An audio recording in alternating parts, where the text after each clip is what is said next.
बहुत स्वागत है आपका।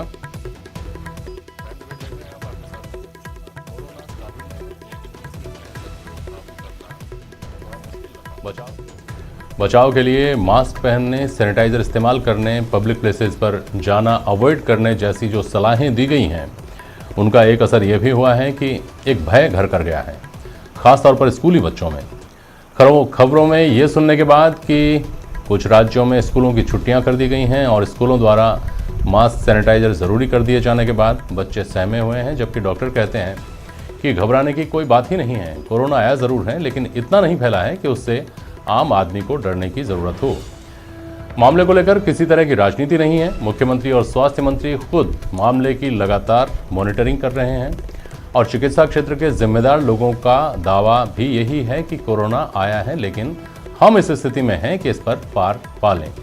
आज प्राइम डिबेट में इस तमाम मामले पर, इसके तमाम पहलुओं पर एक बार फिर से हम चर्चा करेंगे।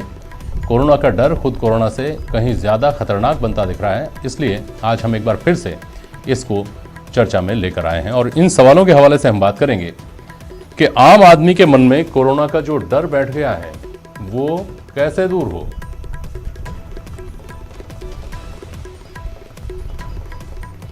क्या हमारी सावधानी कोरोना को नमस्ते कर सकती है? ये दावा कितना सही है?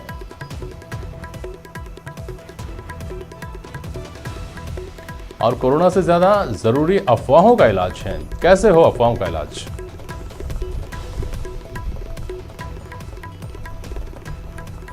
हमारे साथ डॉक्टर राजीव नागर हैं स्टूडियो में। आप होम्योपैथी चिकित्सक हैं। अजय अग्रवाल साहब हैं, आप राजस्थान केमिस्ट एसोसिएशन के प्रवक्ता हैं।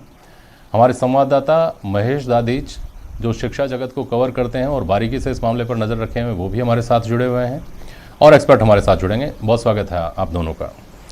और अजय जी, सबसे ज़्यादा जिस जगह पर नुमाया हो रहा है कोरोना का डर, वो मेडिकल स्टोर्स हैं, जहाँ पर हम देख सकते हैं कि लोगों का आतंक जो है वो किस कदर बढ़ गया है। इन दिनों में कोरोना की चर्चा है। केवल कह रहे हैं कि मास्क कम पड़ गए हैं, सैनिटाइजर कम पड़ गए हैं और एक तरह का भय, एक तरह का आतंक देखा जा रहा है। क्या ये बात सही है?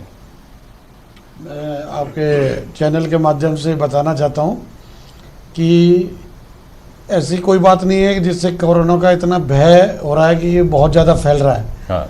लेकिन जो ये अचानक एकदम जो बातें बढ़ी कि स्कूलों में बच्चों को मास्क पहना है या जितने भी कॉरपोरेट हाउस हैं उनमें सब में मास्क पहने, उसकी वजह से ये अचानक एकदम मास्कों की बिकने की ज़्यादा हो गई।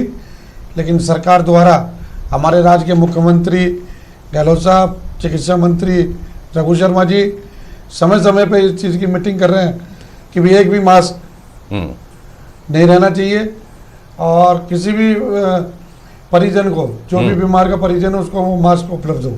हाँ, ठीक है। तो आप हैं इस स्थिति में कि उपलब्ध करा सकें? हाँ बिल्कुल।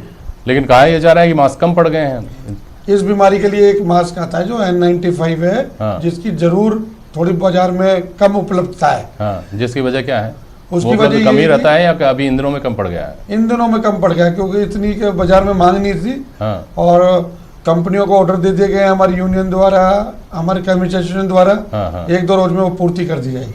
इससे बहुत फर्क पड़ता है क्या? कोरोना का मास्क कौन सा है, दूसरी बीमारी का मास्क दूसरा है, तीसरी बीमारी का मास्क तीसरा है, ऐसा फर्क पड़ता है? ऐसा कुछ भी नहीं है, लेकिन पर एक कंपनियों ने अपना भ्रम बना दिया कि ये मास्क ज़्यादा इफेक्टिव है। हाँ, तो ये बात साफ की जाने की जरूरत है ना। जैसे हम यहाँ इस बहस में इस बात को इसीलिए लेकर आए हैं।